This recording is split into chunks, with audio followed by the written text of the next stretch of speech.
Suele decirse que uno es también aquello que admira o a quienes admira. Estoy con una de esas personas que me define en ese sentido, que es el periodista, politólogo y cuántas cosas más, Edgardo Moca. Con esas está bien, está Ya perfecto. con eso alcanza. Edgardo, ¿qué es lo que estamos discutiendo? Bueno, con el caso de esta crisis que se ha desarrollado a partir del fallo del juez Griesa y de la convalidación del fallo por parte de la Corte Suprema de Estados Unidos, yo diría que estamos discutiendo el orden mundial. Puede parecer un poco pretencioso y sobre todo podría interpretarse como una muestra de sensación de importancia nacional, porque es la Argentina la que está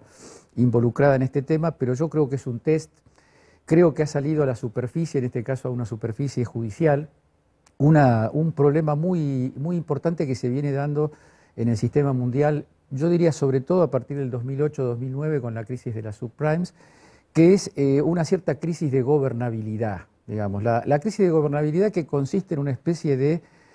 permiso universal que tienen los grupos financieros para actuar en el mundo, con el respaldo de gobiernos casi en su incondicionalidad adeptos a sus políticas. Lo estamos viendo en el caso europeo, de regímenes políticos prestigiosos, de partidos políticos con una profunda tradición popular y democrática, que han quedado colonizados por la voluntad y por el orden impuesto por estos grupos. De alguna manera, si uno ve la factura de cómo se fue dando el conflicto de los buitres con Argentina, uno podría decir,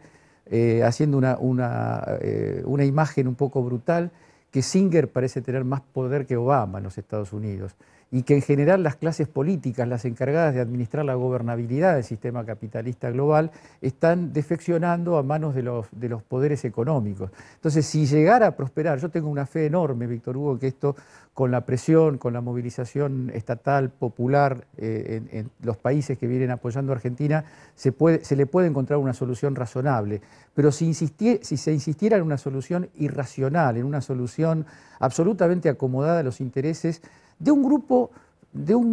de financistas que es cierto que desde el punto de vista individual son marginales, no expresan a la gran mayoría,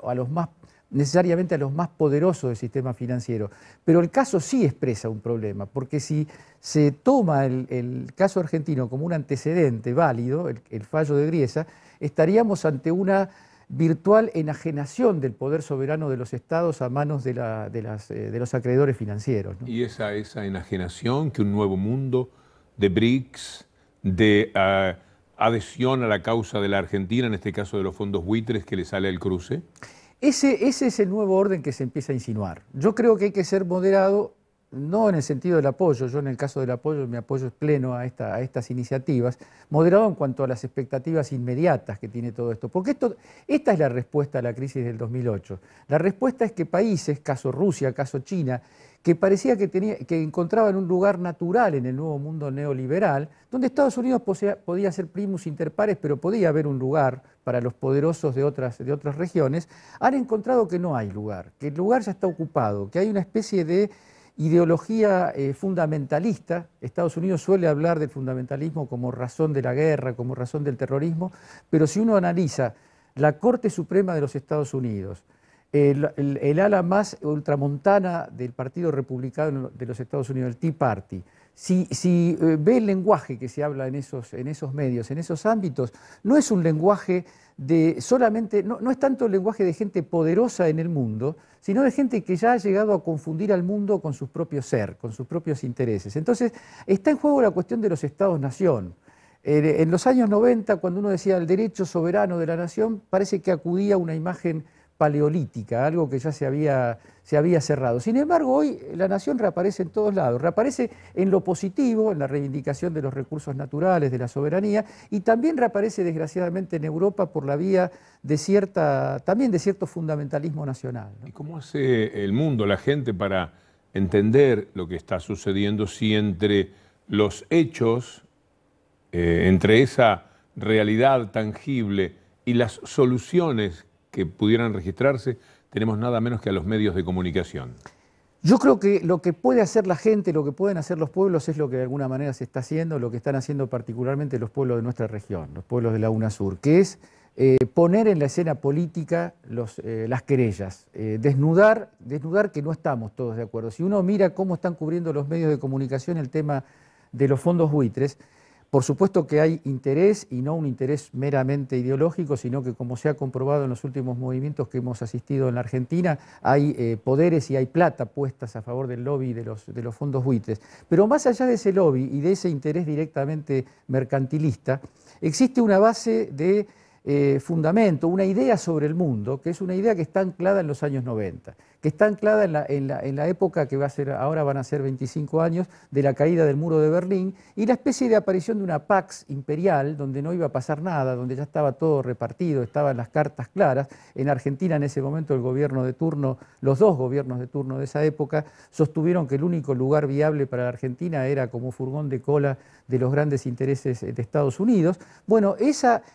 visión del mundo como un mundo donde ya las ideologías no existen, la política y las confrontaciones no existen, existe un solo mundo, todavía hoy se sigue utilizando, y es el fondo, es el repertorio, digamos así, ideológico, imaginario, que los medios, con lo cual los medios siguen insistiendo con la gente. ¿Cómo meterse con los poderosos? ¿Cómo desafiar a los poderosos? ¿Con base en qué recursos? Y los recursos se hacen al andar. Los recursos no es que están ahí al alcance de uno. Cuando Argentina dice, yo voy a pagar la deuda en condiciones de dignidad para el pueblo, para desarrollar las fuerzas productivas, para recuperar un país que está diezmado, no tenía la carta, el mapa de todo lo que iba a ir ocurriendo. No sabíamos que iban a llegar a existir los BRICS y que Argentina iba a tener un lugar aledaño, cercano, y que iba a existir la Laguna Sur y que iba a existir el fenómeno venezolano y boliviano. Pero todas las acciones se fueron enderezando sobre una brújula, que es defender lo propio, defender la soberanía, y eso fue encontrando naturalmente su cauce y su camino, ¿no? ¿Cómo hacer para que los pueblos se encolumnen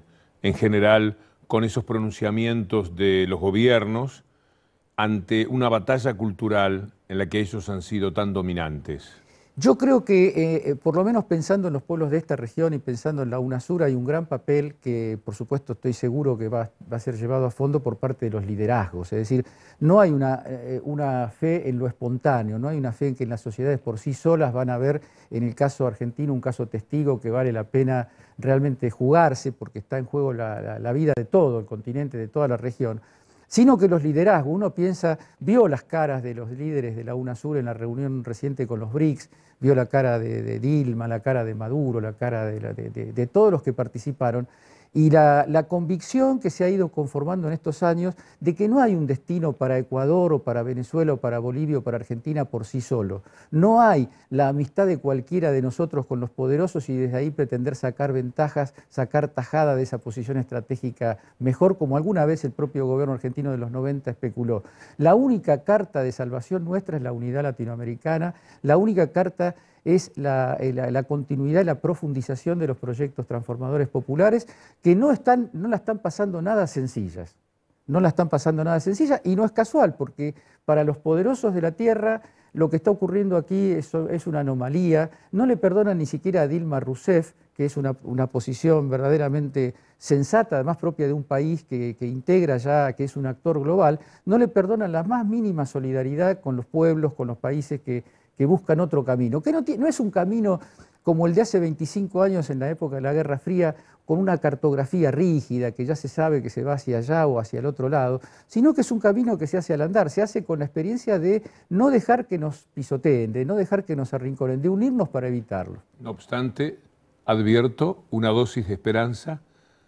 importante en tu discurso. Sí, la esperanza tiene que ver con la tendencia, Víctor Hugo, porque si uno tomaba estas cosas a fines del siglo XX, el panorama era desolador. El panorama era este mismo, pero multiplicado por la ausencia de alternativas y por la ausencia de liderazgos. Cuando yo reconozco que tengo fe, no lo hago, no lo digo en un sentido de seguridad pretenciosa o altanera. Lo digo porque el movimiento que está ocurriendo en el mundo, que China y Rusia vengan la misma semana a la Argentina, que haya acuerdos de sostén de las reservas internacionales de la Argentina para estabilizar la moneda, que haya acuerdos de orden energético, de producción y demás con países donde vive un porcentaje altísimo del planeta, me hace pensar que no estamos solos y que estamos bajo liderazgos con los que se puede realmente confiar, ¿no? Gracias por ayudarnos a entender y por dejar también una semilla de esperanza. Muchas gracias a ustedes. Gracias, Edgardo Moca. Amigos, nos reencontramos la próxima semana en Voces de Cambio y será un verdadero gusto hablar de nuestra América Latina profunda y buscar caminos buscar de alguna forma en nosotros mismos la posibilidad de que esas voces de cambio lo produzcan de verdad. Hasta la próxima, Dios mediante. Te he visto volver, te he visto marcharte, rumbo de migrante, la ración del mundo insaciable. Te he visto gritar, quisieron callarte y llorar tu sangre, romper tus cadenas, curar penas y eran madres. Hoy vamos, que tiramos, yo, Maradona, libertad, voces de cambio todas.